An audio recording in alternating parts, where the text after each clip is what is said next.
Di segmen kedua ini, setiap pasangan calon akan menjawab pertanyaan dari panelis yang akan dibacakan oleh moderator, di mana setiap pasangan calon yang mendapatkan pertanyaan akan menjawab dan akan ditanggapi pasangan calon lainnya, dan juga akan ditanggapi balik oleh pasangan calon yang mendapatkan pertanyaan.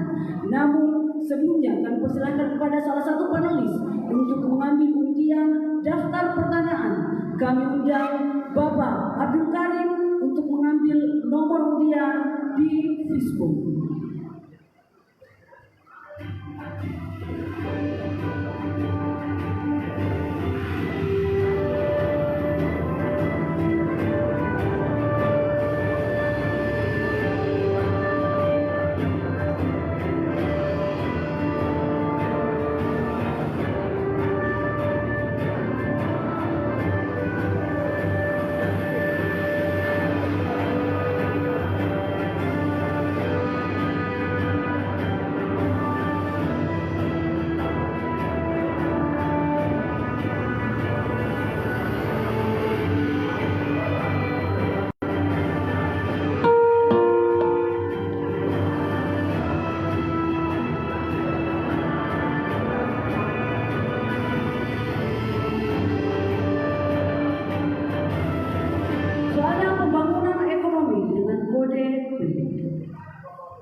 Bapak Ibu, amplopnya masih disegel.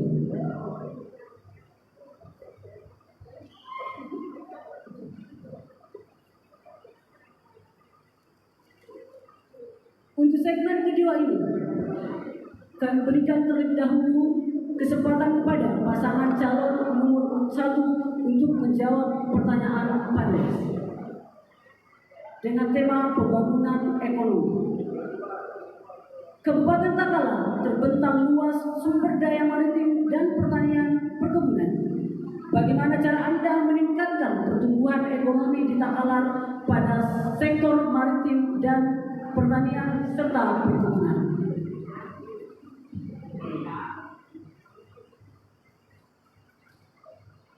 Oke, persilahkan kepada nomor 1 untuk menjawab pertanyaan. 4 menit dimulai dari sekarang. Baik. 2 menit dimulai dari sekarang. Hari ini kita kenal sebagai, saya sampaikan tadi, Indonesia adalah agro maritim. Bagaimana meningkatkan di sisi maritim. Yang pertama yang kita lakukan adalah membuat connectivity antara satu pulau dengan pulau lainnya. Artinya sangat penting adanya pelabuhan. Yang kedua adalah bagaimana memberikan pemahaman pengetahuan kepada para nelayan kita untuk menggunakan kapal tangkap yang modern dan bagus bagi lingkungan. Yang ketiga adalah pengembangan budidaya baik rumput laut yang banyak di ikan, tunaga dan sebagainya, udang faname dan seterusnya, sehingga semakin dikenal. Ya. Terus yang keempat adalah mengembangkan olahan-olahan daripada hasil produksi maritim kita. Rumput laut bisa jadikan apa, kemudian udang bisa jadikan apa, sehingga bisa dikemas. Tidak hanya menghasilkan produk asli, tapi juga sudah ada nilai tambah, ada value added, sehingga masyarakat tidak hanya menjual rumput laut saja, tapi sudah bisa dalam bentuk keripik dan lain sebagainya.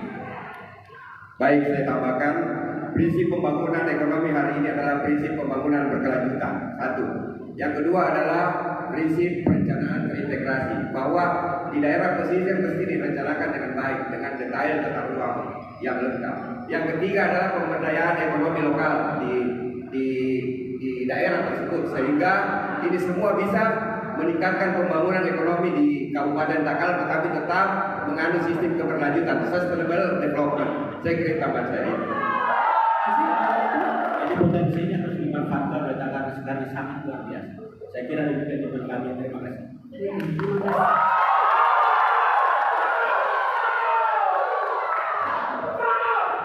Selanjutnya kami persilakan kepada pasangan calon nomor 2 untuk menanggapi jawaban pasangan calon nomor 1. Waktu menanggapi 4 menit dimulai saat Anda berbicara. Ya, tadi Saya berterima kasih atas jawaban nomor 01. Memang kita memiliki potensi dan sudah terkenal, misalnya rumput laut itu adalah salah satu penghasil terbaik dan kita menjadi supplier yang juga diakui. Demikian juga produk pangan kita. Akan tetapi ada hal yang perlu kita sama-sama cermati adalah bahwa potensi untuk peningkatan produksinya itu sebenarnya masih terbuka lebar. Jadi kita berharap bahwa kita bisa mengintensifkan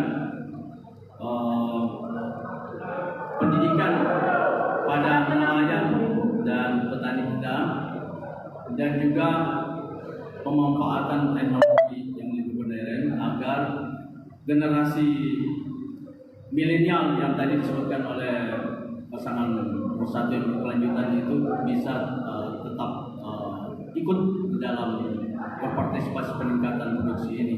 Nah, kira-kira saya harus menanggapi. Kira-kira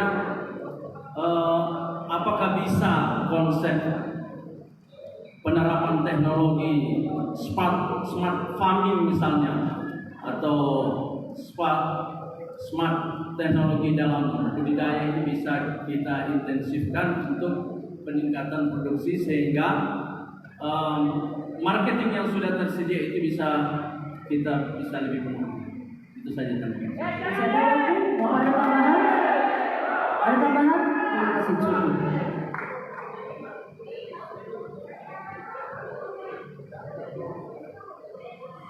Kemudian kami persilahkan kepada pasangan nomor 1 untuk menanggapi balik jawaban pasangan calon nomor 2. Waktu menanggapi balik 4 menit dimulai saat Anda berbicara. Jadi sekarang ini di mana-mana teknologi sudah sangat maju dalam hal digitalisasi. Jadi smart farming ini adalah bagaimana kita mengembangkan produksi kita dengan menggunakan teknologi dari yang tradisional menjadi modern. Contoh misalnya untuk pengembangan rumput laut. Sekarang ini kan rumput laut dijemur, habis dijemur kemudian dikeringkan. Nah, kalau kondisinya hujan bagaimana? Kita bisa nggak dioper dengan temperatur suhu yang sudah diatur, sehingga tidak tergantung kepada cuaca, sehingga produksi rumput laut masyarakat kita ini bisa kita maksimalkan. Setelah itu kemudian kita olah dan kita carikan pasar. Pasarnya sekarang sudah digital marketing 4.0. Kita bisa jual di internet, bisa dijual di Instagram, di Facebook, sehingga banyak investor yang bisa melihat ternyata rumput laut Takalar itu luar biasa bagusnya. Perlu Anda ketahui bahwa 35% ekspor rumput laut Indonesia itu berasal dari Takalar. Utang dulu Takalar. Ini potensi yang harus digali. Jadi bagaimana memaksimalisasi rumput laut ini bagi kemajuan masyarakat kita. Di Punagan, di Laikan dan sebagainya banyak orang menggantungkan diri. Bahkan 60% dari mereka itu adalah petani rumput laut dan nelayan. Sehingga sayang kalau mereka tidak berikan pemahaman, tidak ditambahkan dengan teknologi dan tidak digait segala perlu diberikan akses kepada pasar, akses kepada modal, sehingga mereka akan lebih maju dan lebih menguntungkan dan lebih bermanfaat untuk anak cucunya di masa akan datang. Saya tambahkan, terima kasih bahwa Harap tenang Bapak Ibu. agar terdapat nilai tambah dalam pembangunan kita di Kabupaten Takalar ini, maka selain teknologi yang disampaikan oleh Bapak calon bupati kami, maka memang perlu di Kabupaten Takalar ini potensi sumber daya kelautan kita, potensi sumber daya pertanian kita ini kita lakukan hilirisasi sampai ke dari hulu sampai hilir. Untuk apa? Untuk memberikan nilai tambah kepada sumber daya pertanian dan perikanan kita. Sungguh besar potensinya laut kita di Kabupaten Takalar ini, panjang garis pantainya 74 km dengan produksi perikanan yang hari ini masih kurang lebih 644 ribu ton sesuai data, ya. Tetapi ini bisa kita tingkatkan dengan teknologi.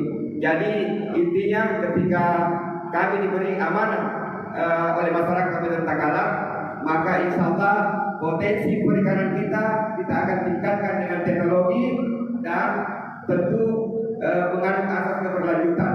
Tetap kita menjadikan kelestarian alam ini, kelestarian sumber daya ini tetap menjadi perhatian kita. Begitupun di potensi pertanian kita. Potensi pertanian kita hari ini sisi lahannya kurang lebih 28.000 hektar ini kita anggap belum maksimal di dalam produktivitas, sehingga penggunaan teknologi kemudian support terhadap petani kita, di mana kekurangan pupuk, kekurangan bibit unggul hari ini perlu kita tingkatkan. Kemudian akses pasar, sehingga harga produk hasil pertanian kita pada waktu-waktu yang akan datang bisa kita kontrol dengan baik.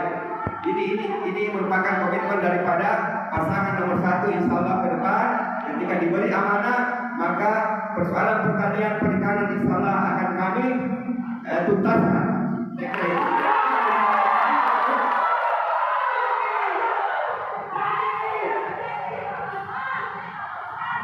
Bapak Ibu yang kami hormati, untuk pertanyaan selanjutnya kami akan berikan kepada pasangan calon nomor 2. Namun sebelumnya kami persilakan kepada salah satu panelis untuk mengambil undian daftar pertanyaan. Kami persilakan kepada Profesor Dr. Muhaimin Latif, Magister Teologi, untuk mengambil undian daftar pertanyaan di sini.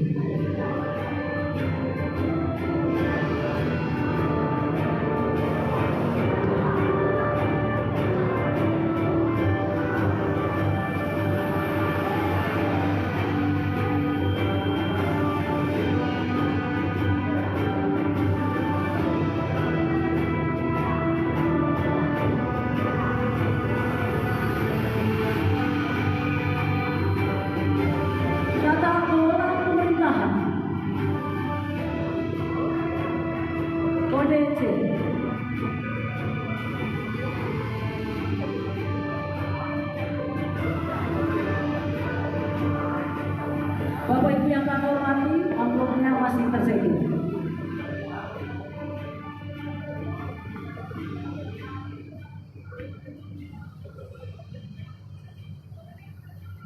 Tata kelola pemerintahan. Berdasarkan data Komisi Informasi Sulawesi Selatan, Kabupaten Takalar mendapat predikat sebagai kabupaten paling tidak informatif di Sulawesi Selatan. Apa langkah-langkah yang Anda akan lakukan dalam mengatasi persoalan itu? Waktu untuk menjawab pertanyaan 2 menit dimulai saat Anda berbicara.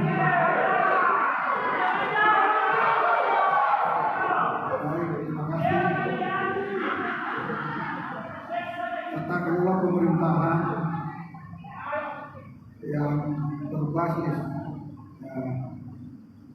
good government and clean government. Karena itu sistem yang akan kami gunakan dalam pelaksanaan tata kelola yang akan datang apabila kami diberi amanah untuk melanjutkan pemerintahan ke depan, maka saya melakukan sistem transparansi dan akuntabilitas, yaitu mulai dari desa sampai ke daerah. Kenapa saya berbicara tentang desa? Karena desa juga itu mengelola keuangan dengan anggaran APBD desa. Yang kedua ada APBD kabupaten.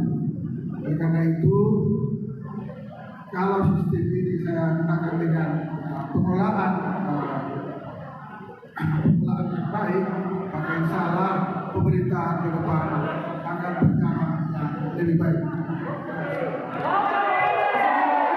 Terima kasih. Jadi yang dimaksudkan Bapak kami adalah digitalisasi seperti yang ada dalam program kerja ini dari kabupaten sampai ke desa. Memang kita tidak bisa selesaikan semuanya, tapi kami telah memiliki prestasi di dalam hal transparansi, misalnya pencapaian di zaman Pak Haji menjadi KMDP dan ketika kami menjadi WTP. Kita sudah mendapatkan banyak penghargaan yang menunjukkan bahwa kita telah melakukan perbaikan. Kami persilakan kepada pasangan calon nomor urut 1 untuk menanggapi jawaban pasangan calon nomor urut 2. Waktu untuk menanggapi jawaban 5 menit dimulai saat Anda berbicara. Ya, jadi sekarang eranya adalah era digital. Jadi transformasi digital di Indonesia itu sangat penting. Untuk daerah ada 2 hal yang harus dilakukan. Yang pertama adalah SPBE, sistem pemerintahan berbasis elektronik, di mana dikenal ada e-budgeting, ada e-planning, ada monet dan lain sebagainya. Itu harus dilaksanakan. Kalau tidak dilaksanakan pasti akan tertinggal. Yang kedua, apa yang disebut dengan satu data Indonesia, dan itu harus dilaksanakan. Gunanya untuk apa? Gunanya untuk regulasi, gunanya untuk investasi, gunanya untuk monitor segala macam. Bagaimana produksi hasil laut kita, bagaimana produksi padi kita. Kita apakah surplus padi kita di tanggalan ini bisa mengekspor atau menyuplai menjadi foto misalnya atau lain. Kalau enggak kita harus ngapain? Bagaimana produksi turun? Kalau tidak digunakan data satu data ini maka kita pakai apa? Makanya akan memimpin daerah ini pakai intuisi. Karena itu sangat penting. Sehingga itulah yang harus membenahi seluruh aspek elemen-elemen penting ke dalam sistem elektronik, di mana akan ada transparansi, ada accountability, ada partisipasi publik bisa dibuka di situ. Karena kenapa itu mengontrol, karena katanya jelas dan lain sebagainya. Ini sangat penting bagi kita. Jadi begitu tanggapan daripada Paslon 01. Apakah perlu bertanya? Ini menanggapi beberapa. Terima kasih Bapak calon kami. Satu keprihatinan bagi kita hari ini bahwa Takalar masuk dalam kategori tertutup informasi publiknya. Tetapi tidak apa-apa. Ke depan kami jika diberi amanah, Kabupaten dan saya salah, kami akan bentuk pejabat pengelola informasi dokumentasi. Di satu PPID harus kita bentuk. Karena inilah penghubung antara masyarakat dan pemerintah. Itu yang pertama. Yang kedua, kita buat akses informasi publik yang lebih luas, lebih gampang diakses, sehingga website-website yang ada di Kabupaten Takalar ini bisa diakses oleh masyarakat Kabupaten Takalar. Ya, jadi kita menganut sistem keterbukaan. Iya, jadi insyaallah kalau diberi amanah sekali lagi, maka hal-hal yang perlu kita bentuk, kita buat dalam pengelolaan transparansi informasi publik ini akan kita buat, akan kita jadikan seperti yang tadi saya bilang. Terima kasih banyak. Oke, masih ada? Jadi intinya bahwa ketika Paslon 01 diberi amanah, maka seluruh sistem adalah sistem menggunakan digitalisasi. Jadi kata bahwa pemerintahan di masyarakat dibuatkan semua terintegrasi online sehingga terhubung kepada satu data Indonesia. Jadi Takalar akan terbuka informasinya. Mau cari apa? Ada informasi. Mau cari cabai? Ada informasi. Mau cari beras? Ada informasi. Jangan merasa ini susah. Mau tahu daerah kita sendiri bingung, di mana cari datanya? Di mana? Masa tanya tetangga? Kan harus ada website harus ada website pemerintah yang verify dan itu terupdate, karena itu menyangkut masalah kredibilitas daerah dan juga kredibilitas pemerintah. Ya, saya kira Terima kasih. Mohon Bapak Ibu untuk tidak ribut pada saat pasangan calon memberikan jawaban atau menjawab. Kemudian kami persilahkan kepada pasangan calon nomor 2 untuk menanggapi balik. Waktu menanggapi balik 4 menit dimulai saat Anda berbicara.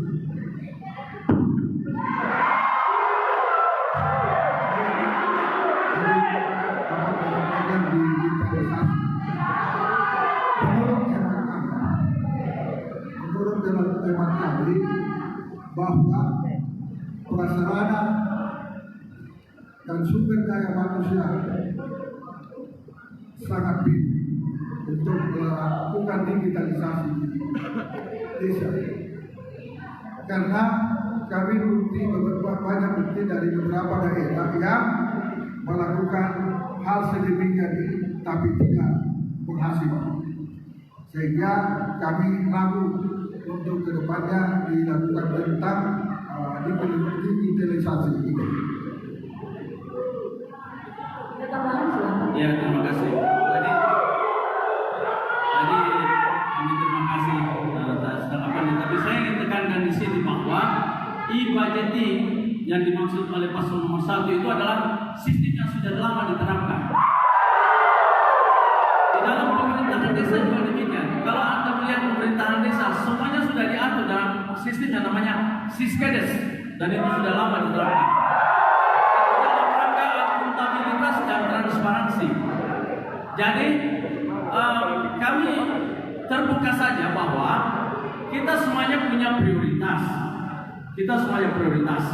Dan tidak boleh ada yang namanya government centris. Jadi kami ada prioritas. Apa yang kami prioritaskan selama ini? Yang kami prioritaskan terlebih dahulu adalah akuntabilitas dari pemerintahan, terutama para pengelolaan aset dan keuangan daerah, sehingga tak kalah harus masuk dalam target minimalis, yaitu mengubah dari WDP menjadi WTP. Ada pun yang lain menurut kami, misalnya ya keterbukaan. Menurut saya yang saya maksud tidak boleh government centris. Kami anggap bahwa WTP lebih duluan daripada itu karena sekarang kita kan menganut open society, masyarakat terbuka, sehingga tidak harus pemerintah di depan semuanya mengambil alih pekerjaan itu, karena itu bisa dikerjakan oleh masyarakat. Jadi oleh karena itu di dalam program kami itu disebutkan bahwa misi takalan di era kami insya Allah nanti adalah mewujudkan pemerintahan yang kolaboratif, bukan government centris. Selama ini kita salah, selalu government minded. Kalau ada apa-apa government, dan itulah yang tidak kita kerjakan sebagaimana, itulah yang dikerjakan oleh kita yang tidak mendukung negara maju. Kita semuanya, saya kira panelis semuanya tahu bahwa di negara-negara maju sistem pemerintahan kolaboratif itu sudah dijalankan, yaitu kerjasama antara government, perguruan tinggi, komunitas, dan swasta. Jadi semua yang bisa dikerjakan oleh masyarakat, saya kira tidak terlalu harus diambil oleh pemerintah, sehingga anggaran kita itu tidak harus dikuras untuk sesuatu yang tidak sesuai dengan prioritas. Itulah gunanya di DPRD. Saya bilang DPRD ini tahu persis apa yang dimaksud priority. Kenapa harus ada prioritas? Karena anggaran itu terbatas. Dalam ilmu ekonomi, sumber daya itu terbatas. Oleh karena itu, sumber daya itu harus dikelola secara konsepnya priority. Jadi kami akan serahkan kepada komunitas untuk membuka dan mengeksplor data pemerintah, sehingga masyarakat punya peran di dalam rangka mendorong pemerintah untuk lebih meningkat tingkat keterbukaannya. Jadi tidak menjadi kerjaan pemerintah semuanya. Terima kasih. Download Tribun X sekarang, menghadirkan lokal menjadi Indonesia.